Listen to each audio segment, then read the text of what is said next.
you very much, Kelly.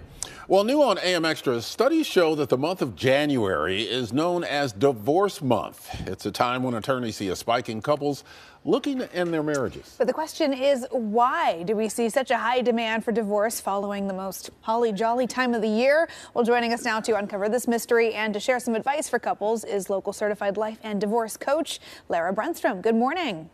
Good morning. Well, Happy New Year. I know you're gearing up for, what is your busy season as well. Why do we typically see this spike in divorce filings during January?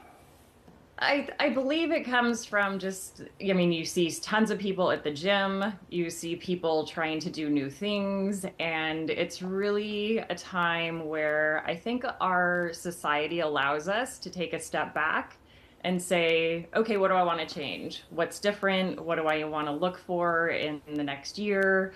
What tweaks do I want to make? How do I make my life better? And sometimes better is not being married to the person you're married to. Yeah, that is a major decision for people to have to make. So what do you think are some of the major reasons why people divorce, and especially in January? Well, I think it happens in January because we take a big, deep breath and we get through the holidays. It's not always, as Emily said, it's not always super holly jolly for everybody. Mm-hmm. And the reasons are there's always like a top 10 list, but there's infidelity, there's money. Money is a huge thing that people argue over. There's growing apart. There's not getting along anymore. There's not wanting to work on things anymore. What we see is statistically 7 years before people reach out for help. So that means they've spent 7 years not being particularly happy, not having an effective relationship that's fulfilling them. So by the time they get to a decision of divorce, they've had a long time of being unhappy. And it can be unaddressed issues like money, infidelity, jobs, not moving together as a couple, not sharing time together as a couple. Yeah, it's interesting. I wonder too if some of those conversations that have been in the works for several months or years, maybe even, if some of those conversations have been had, but the actual step towards we're getting a divorce maybe got pushed until after the holidays. They just wanted the holiday season to kind of wrap up first, and now in a new year we're going to start this process. So if there are couples out there that are either just beginning to have these conversations or are just beginning the process of actually filing for divorce, where do you start? Because clearly this is a years-long process for a lot of folks. It can be very long. And one of the things I love about my job is when people find me really early, because where to start is that, as you said, it's a big decision, right? So is this a decision you want to make? So my inbox right now and my email is full of people saying, I need to decide if I want to actually do this, and I need to decide how I'm going to do it. And the key to that is when people have conversations with a coach like me, it's non-judgmental, it's confidential, and it's safe. So you can say anything.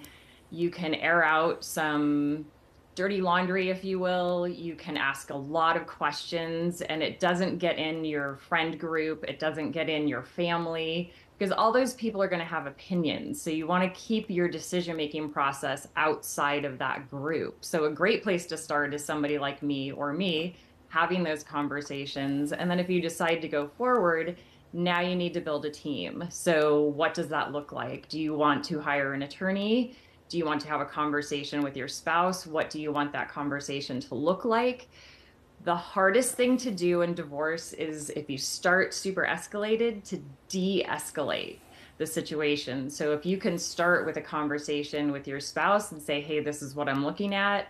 The minute you go and hire an attorney, your spouse is going to take offense to that, probably, and they're going to say, oh, now I need to lawyer up. And now all of a sudden everybody's got lawyers. Now all of a sudden everybody's tense and not communicating as well because they're afraid what to say. So the first steps that people take in divorce are going to set the tone. And it's really, really important to make those proper steps by having conversations, being open and candid, sharing what you want this to look like. Can you keep it amicable? Do you need to lawyer up? Do you need, like you said, Emily, do you need to spend a year doing this, or can you spend 6 months doing this? Yeah. And once you decide that it is time to lawyer up, make sure you get a good one too. Yeah. Certified. And that's Yeah, exactly. go ahead. Yeah, And yeah. you want them to be in alignment with you. So what I do with a lot of clients is I sit in on the interview with them, and you really tell when people get along. And this is a person that's going to take you through this journey. So you want to make a good decision. So that's a really great point, is get a good one. And good means that you are in alignment with each other. Right. Yeah. Certified life and divorce coach Lara Brunstrom, thank you so much for joining us. Very important topic, even though we don't want to see people break up, but it happens. Yeah. If you're interested in some personal or divorce coaching, check out her website, sterlingfirecoaching.com. It is 7:40 right now, and up next on AM Extra, dealing with debt. We'll go over some ways to tackle